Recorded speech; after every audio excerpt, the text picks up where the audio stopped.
caso, la Constitución es la ley, la Carta Magna que se dice, es la ley fundamental de todo Estado, ¿ya? Y es, en lenguaje coloquial, la madre de todas las leyes. Cualquier ley por debajo de la Constitución debe pedirle permiso a la Constitución para existir. ¿Ya? Acá hice una pequeña pirámide. En la punta está la Constitución Política de la República. ¿Ya? Más abajo encontramos las leyes orgánicas constitucionales. Más abajo las leyes de quórum calificado, los tratados internacionales y las leyes comunes. Más abajo los decretos y las ordenanzas y en la base los contratos y las sentencias. ¿Ya? Ninguno del segundo escalafón para abajo puede ir en contra de la Constitución. ¿Ya? Para eso existe un órgano que no es muy democrático, el Tribunal Constitucional. ¿Ya? Me imagino que lo habrán escuchado bastante. El Tribunal Constitucional hace las veces de ministro de fe y de fiscalizador de esta Constitución. Por ejemplo, recientemente se subió un 20% el tema de la pensión básica solidaria. Se lanzó un proyecto para subirla a un 50% y ya se está anunciando que esa medida sería inconstitucional. Entonces, ¿qué pasa? En un caso hipotético, por más que el Parlamento lo apruebe de forma unánime, el Tribunal Constitucional accede a esta ley y la retira inmediatamente por el hecho de ser inconstitucional, porque la Constitución no lo permite. ¿Ya? Que es una reforma constitucional que fue la solución que daba a toda esta contingencia inicialmente el gobierno. Una reforma constitucional consiste en cambiar solamente un artículo de esta Constitución. ¿Ya? Por ejemplo, el artículo que impide, ¿cierto?, que mejoren las pensiones básicas solidarias. Ese sería un artículo, y para ese artículo se requiere en algunos casos 2/3 o 3/5 de ambas cámaras. ¿Ya? Y eso sería para un artículo. Entonces, ¿cómo se redactó esta actual Constitución? No sé si ustedes habrán escuchado, muchos estaban vivos en ese momento. Se le atribuye gran responsabilidad a Jaime Guzmán. En este caso es una comisión de constituyentes designados por la Junta y que a puertas cerradas, ¿cierto?, en una cocina, frase que se ocupa harto últimamente, hizo toda esta Constitución, ¿cierto?, y solamente se plebiscitó al final, cuando ya estaba redactada, si la población aceptaba o rechazaba esta nueva modificación, sin mucha instrucción al respecto de qué contenía esta nueva Constitución. Esta Constitución establece el Estado chileno como subsidiario. ¿Qué significa subsidiario? Es que el Estado va a intervenir de forma mínima. Esto quiere decir cuando el privado o las empresas ya no quieren intervenir, llega el Estado y suple la necesidad del ciudadano. Por ejemplo, en el caso de las AFP, cuando usted tiene dinero, ¿cierto?, impone, y la AFP, una vez jubilada, usted le paga su pensión. ¿Qué pasa si usted no pudo trabajar por ABC motivos?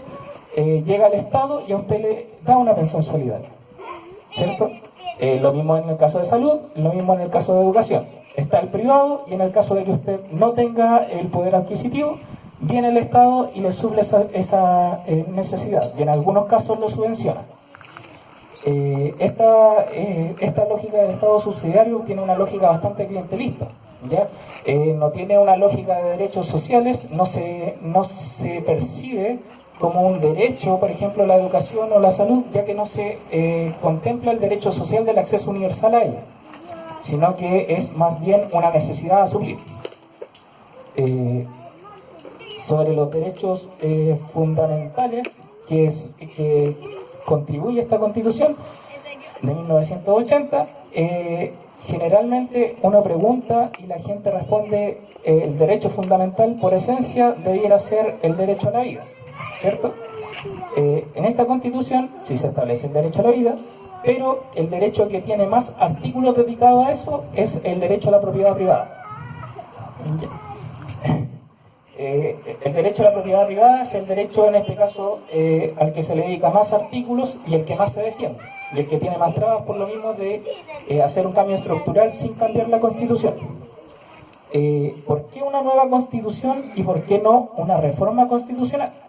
¿Ya? Como le mencioné, la reforma constitucional consiste en cambiar solamente un artículo de la Constitución y, bueno, la nueva Constitución sería, en este caso, empezar de cero, escribirla de nuevo.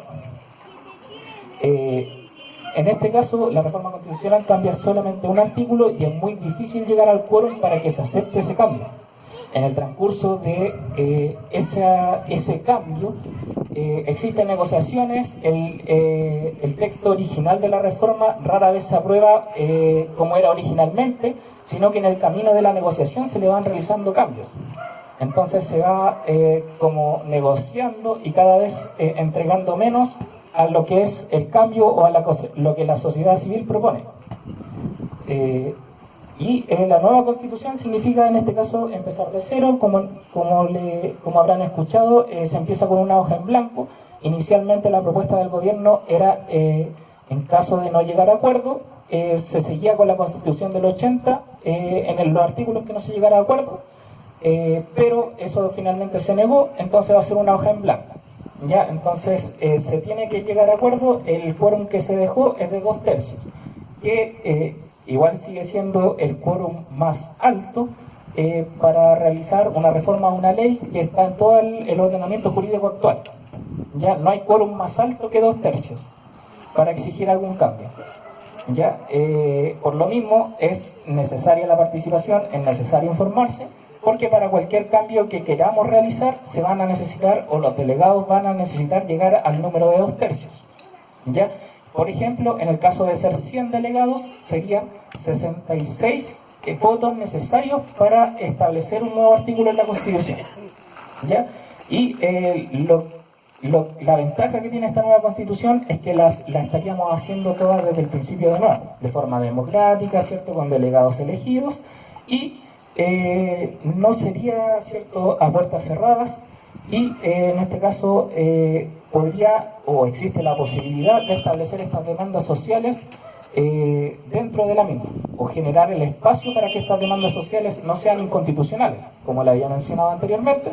En el caso de las pensiones, de la salud, de la educación, los cambios estructurales actualmente son inconstitucionales. Por eso no se puede realizar un cambio radical, digamos, de la noche a la mañana, y se opta por este proceso largo. Entonces, pasamos a describir lo que es el Tribunal Constitucional. El Tribunal Constitucional existe actualmente, pero también existe la posibilidad de que para la próxima Constitución se elimine este órgano, ¿ya? Que es el Tribunal Constitucional. Es un tribunal conformado por 10 jueces, ¿ya? Son 3 designados directamente a dedo por el presidente de la República, son 3 seleccionados en votación secreta por la Corte Suprema, 2 seleccionados por el Senado en votación, y 2 por la Cámara de Diputados, que los presenta y el Senado vota si los acepta o no. En definitiva son 4 del Congreso, ¿ya? Pero son 3 del presidente y 3 de la Corte Suprema, que generalmente son de la misma tendencia política. Entonces, básicamente el Tribunal Constitucional, el presidente tiene 6 votos en el bolsillo, que son mayoría, y si él quiere declarar una medida inconstitucional, lo hace. Siempre y cuando, ¿cierto?, cumpla los requisitos para ser inconstitucional. Entonces, hay un método establecido para cambiar la Constitución. La Constitución que se le atribuye a Jaime Guzmán, ¿cierto?, no tiene ningún método establecido para cambiar la Constitución, ¿ya? Por regla general, todas las constituciones del mundo dicen en algún artículo cómo se vota o cómo se genera una instancia para una nueva Constitución. En este caso no existe. por eso es tan difícil cambiarla y por eso fue necesario toda esta contingencia social para que se generara este acuerdo, ¿cierto?, de forma prácticamente total, con algunas excepciones de tanto derecha, izquierda, centro, para hacer este cambio tan grande. En el artículo 15 de la Constitución, por ejemplo, se enuncia que solamente se pueden llevar a elecciones y plebiscitos las cosas que estén explícitamente escritas en la Constitución. Y en esta Constitución no está escrita la forma de cómo cambiar la Constitución. Por lo mismo, se genera este acuerdo, ¿cierto?, de parte de todos los partidos, y se apela a que el primer paso sería modificar ese artículo 15. Y que por lo mismo, por lógica del acuerdo, ¿cierto?, nadie votaría en contra de cambiar ese artículo. Entonces, en este acuerdo para la nueva Constitución se propuso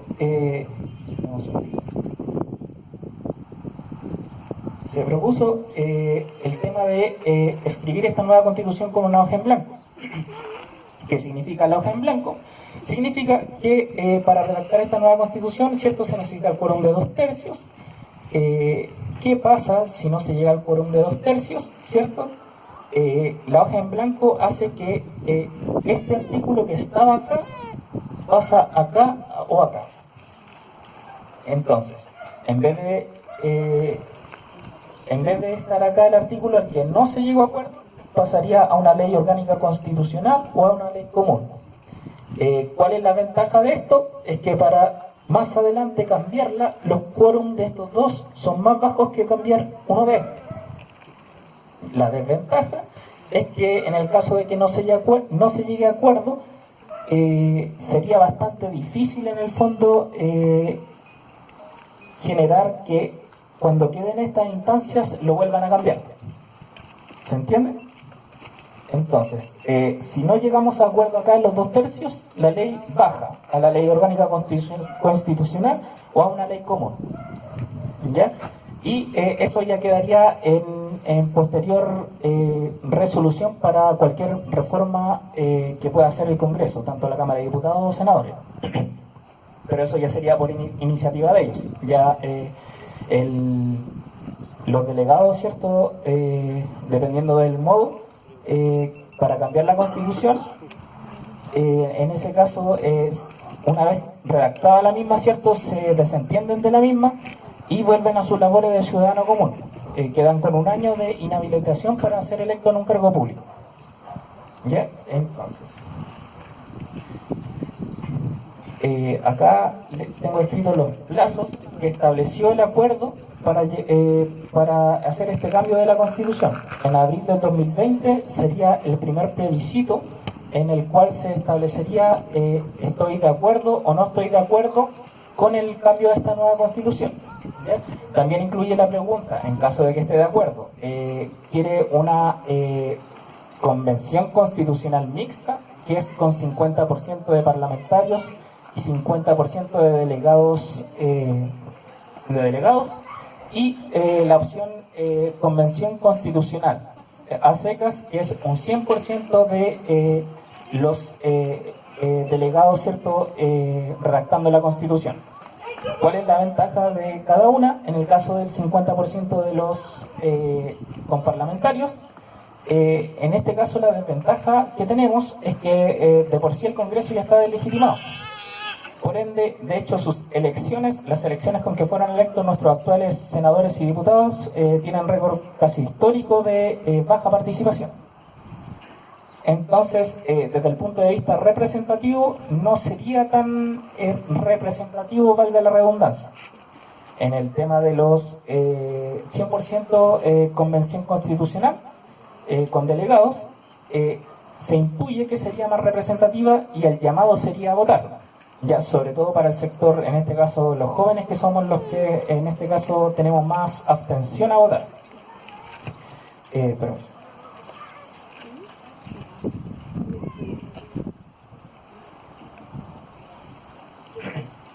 Entonces,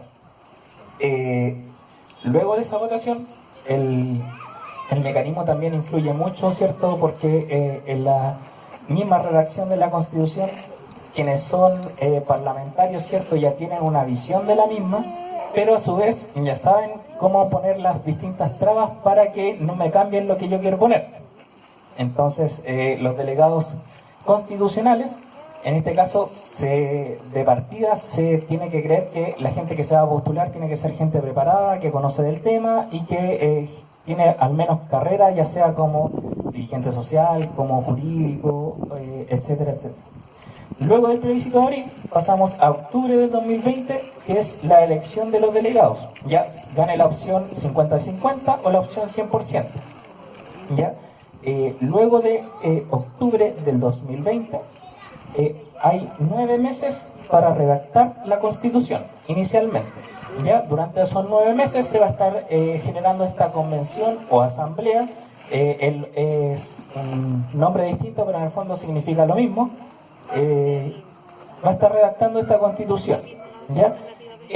Pasados estos 9 meses se puede generar una votación para aceptar o no aceptar esta Constitución, pero también la convención puede solicitar 3 meses de prórroga, ¿ya?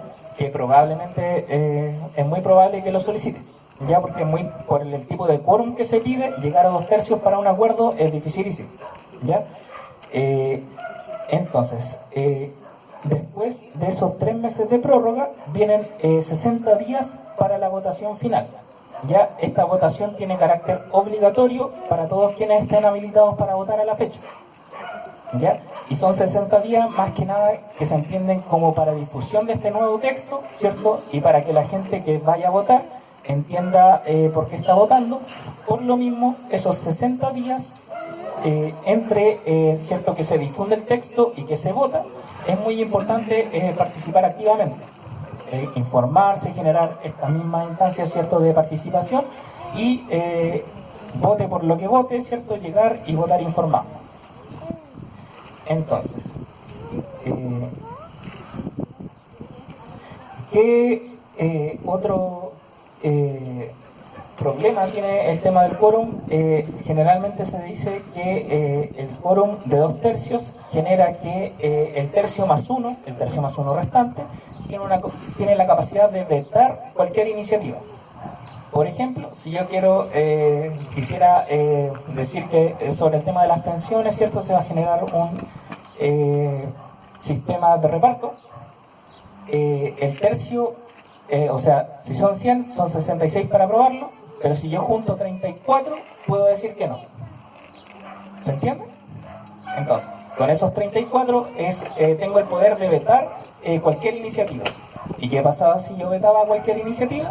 Quedaba la hoja en blanco y pasábamos para abajo. ¿Ya? Existen dos tipos de constituciones alrededor de todo lo que se conoce como el mundo. Generalmente se dividen en constituciones minimalistas, que son básicamente una declaración de principios. Por ejemplo, el caso de Estados Unidos, que tiene muy pocos artículos.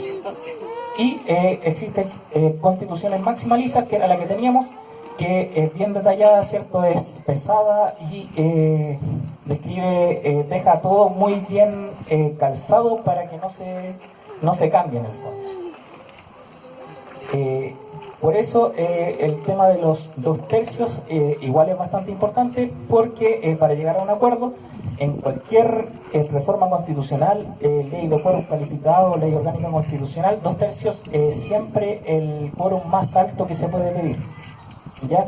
Y el sector, ¿cierto?, de la política que quería mantener esta constitución actual, obviamente defendió ese quórum hasta la muerte, ¿cierto? En el fondo, esta negociación, en el fondo, este acuerdo, se hizo obviamente negociando, y es como que, ok, cambiemos la constitución, pero dejemos el quórum más alto, que en este caso es 2/3, ¿ya? Lo que nos deja bien difícil la tarea de hacer los cambios estructurales, pero aún así es una puerta abierta y nos lo deja como imposible. Que actualmente hasta hace un mes hubiera sido imposible. Ahora voy a pasar a leer un par de dudas generales. Ya, generalmente se dice que las AFP o el sistema de salud, el sistema de educación, el transporte no están dentro de la Constitución misma, ¿ya? Las AFP, por ejemplo, no están en la Constitución, están en el Decreto Ley 3500, ¿ya?, que está un poquito más abajo, ¿cierto? Y hay gente que dice, ¿para qué vamos a cambiar la Constitución si podemos cambiar las leyes? ¿Cierto? Pero, pese a que la AFP no está en la Constitución, en el artículo 19 de la Constitución, número 18, se establece que la acción del Estado estará dirigida a garantizar el acceso a todos los habitantes al goce de prestaciones básicas uniformes, sea que se otorguen a través de instituciones públicas o privadas. La ley podrá establecer también cotizaciones obligatorias.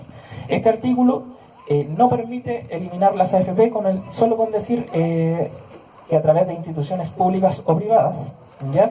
Y cualquier cambio sustancial tanto al decreto ley como a este artículo entraría a validarlo el Tribunal Constitucional, ¿ya? Y cuando tiene que entrar a validar el Tribunal Constitucional, solo hace falta que alguien se pare y diga, yo creo que esa ley es inconstitucional. Y por más que tenga mayoría en el Congreso, en la Cámara de Diputados, en la Cámara de Senadores, si el Tribunal dice inconstitucional, se frena. Por ejemplo, en el caso del sistema de salud, ISAPRE y FONASA, tampoco están derechamente establecidos en la Constitución, pero en su artículo 19, número 9, dice el Estado, es deber preferente del Estado garantizar la ejecución de las acciones de salud, sea estas que se presten a través de instituciones públicas o privadas, en la forma y condiciones que determine la ley, la que podrá establecer cotizaciones obligatorias. Cada persona tendrá el derecho a elegir el sistema de salud que desee, sea este estatal o privado, ¿ya? Este solo artículo, pese a que no establece el sistema de salud actual que tenemos, facilita todo el negocio de la salud, que incluye también el negocio farmacéutico, ¿ya? Por lo que cualquier cosa que vaya en contra sería también inconstitucional. Como les mencioné al principio, el Estado chileno se define como subsidiario, entonces el Estado entra solamente cuando el privado ya no quiere invertir, que es generalmente en el sector más necesitado. En cuanto a las tarifas de transporte, servicios sanitarios y otros servicios básicos, tampoco están textualmente en la Constitución, pero como el Estado está definido como subsidiario en su artículo 19, solo interviene cuando es necesario, que en la práctica es casi nunca. Así que cualquiera de esos puntos que quiera ser modificado tiene que pasar sí o sí por el Tribunal Constitucional. En el caso de la educación, no sé si algunos se recordarán, los que vivimos las movilizaciones del 2011, vivimos el cambio de la LOCE, la Ley Orgánica Constitucional de Educación, a la LGE, a la Ley General de Educación. Al hacer el cambio de esa ley, uno de los puntos que se establecía era el fin al lucro, ¿ya?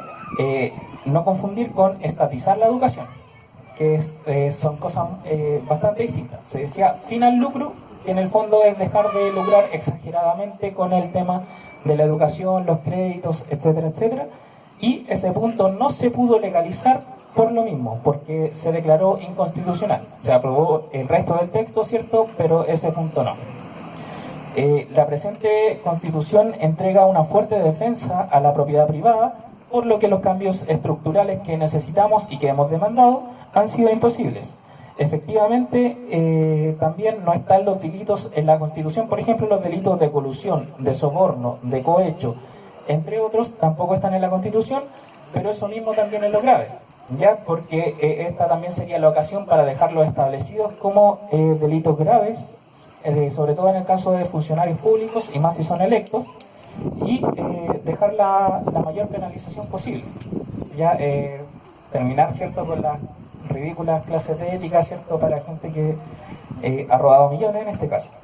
Los sueldos del aparato público, ya los sueldos de nuestros diputados, senadores y de todos los que son designados en el fondo a dedo por autoridades políticas, tampoco están en la Constitución.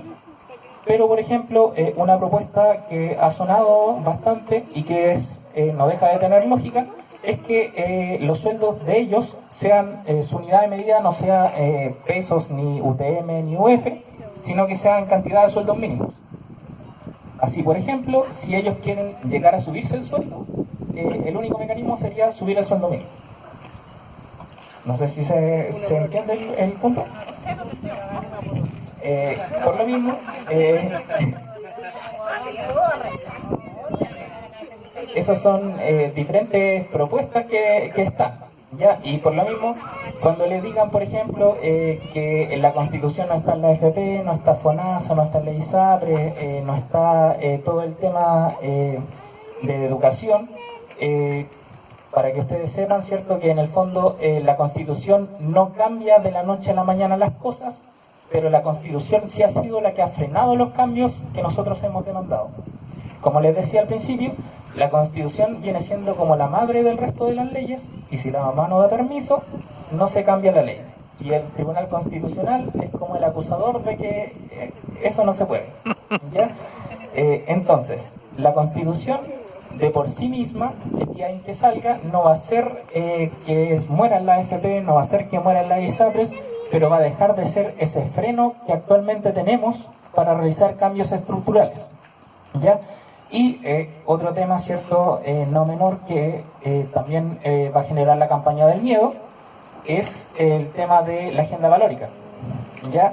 Se va a difundir mucho, por ejemplo, que por el hecho de cambiar la Constitución, los derechos de las diversidades sexuales, del tema del aborto, automáticamente se van a aprobar, y tampoco es así, porque ese tipo de leyes se encuentran acá, y depende exclusivamente de nuestro Congreso Nacional el que se cambie o no esas leyes, a tal como estamos actualmente, con el acuerdo de unión civil, ¿cierto?, y el aborto bajo 3 causales.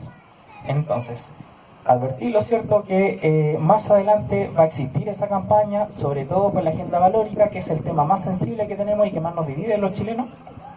Ese va a ser el punto donde van a apuntar para decirle que no apoye, en este caso, el cambio. ¿Ya? Más que nada eso, no sé, ahora pasamos, ¿cierto?, a la parte de dudas, consultas, opiniones. Antes de eso, me gustaría decirle muchas gracias, ¿cierto?, por interesarse, por haber venido, por escuchar. Muchas gracias, ¿cierto?, a la Junta de Vecinos, en su totalidad. Se han puesto la camiseta, se han empeñado bastante. Y en mi caso, yo vengo de allá de la Villa de Vallalto. No todas las juntas de vecinos generan esta instancia, y es un tema que les nace de ellos, porque tampoco es un deber. Así que gracias a ustedes también por tomarse el tiempo, por querer informarse, por querer participar, y más que nada un aplauso para ustedes que se dieron la instancia de reunirse aquí.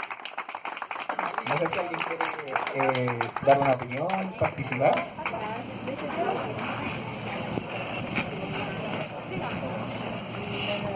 Hola, buenas tardes a todos y todas. Mi nombre es David. Bueno, varios puntos que conversar. Empezar preguntando, porque entendemos que hay una crisis de representatividad y legitimidad que apunta desde los sindicatos, juntas de vecinos, clubes deportivos, partidos políticos, es decir, todo el aparato del Estado. Y por eso me gustaría entrar preguntando, ¿acaso tú perteneces a algún partido político? No, perfecto. Y es bueno transparentar eso porque me ha tocado estar en hartos cabildos donde van a hacer campañas electorales a las asambleas territoriales. Y no es la idea es que sean lugares autoconvocados de los propios vecinos, donde nosotros seamos quienes estén ejerciendo soberanía popular territorial. Ahora, si bien es cierto, hay una propuesta de los partidos políticos, la Concertación y la derecha, finalmente, que generan lo que está explicando el compañero acá. No olvidar que es una propuesta que emerge de un blindaje de la clase política, que está deslegitimada. No es una propuesta que nace desde los diferentes territorios, como esta asamblea, que es una... por eso se habla de la cocina. Se cocinó en Santiago, donde no hay autonomía territorial y popular. Entonces mi pregunta, y apunte una pregunta a todos y todas, ¿por qué ellos nos van a sacar de esta crisis, estos partidos políticos que nos llevaron precisamente a esta condición, a este estado de cosas? ¿Por qué creerles ahora? ¿Por qué ellos tienen la solución y no la solución emerge precisamente de las bases que somos nosotros y todos los vecinos de las diferentes poblaciones que se están organizando? Entonces hay que tener cuidado con esta idea de la aceptación casi de una propuesta que emerge desde Santiago, de un congreso y de una serie de clase política civil que se blindó, porque ya el poder constituyente que se estaba dando era un poder que no lo podían frenar. Entonces ellos a través de este acuerdo. Yo creo que esto es un avance en función de que hace 3 semanas no existía, no se podía hablar prácticamente de una nueva constitución. Era difícil pensar o impensado que la derecha iba a entender que se podía crear una nueva carta fundamental, una nueva constitución, y entender, ojo, que la constitución en palabras sencillas, más pedagógico, es como las reglas del juego, ¿vale? Es como las instrucciones, como un reglamento, que ahí está todo. Por lo tanto, cambiar la constitución es cambiar las reglas del juego.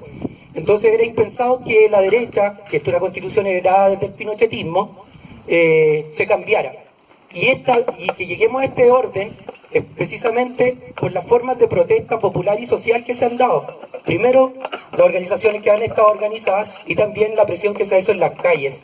Por eso es importante llamar y continuar en la movilización, estar atentos que simplemente este es un avance, es una propuesta, pero no es una propuesta que ha emergido de nosotros, ¿vale? Es una propuesta de esa clase política que ha estado legitimada y que no tiene representatividad hoy día en la sociedad civil. Yo no le creo a ellos.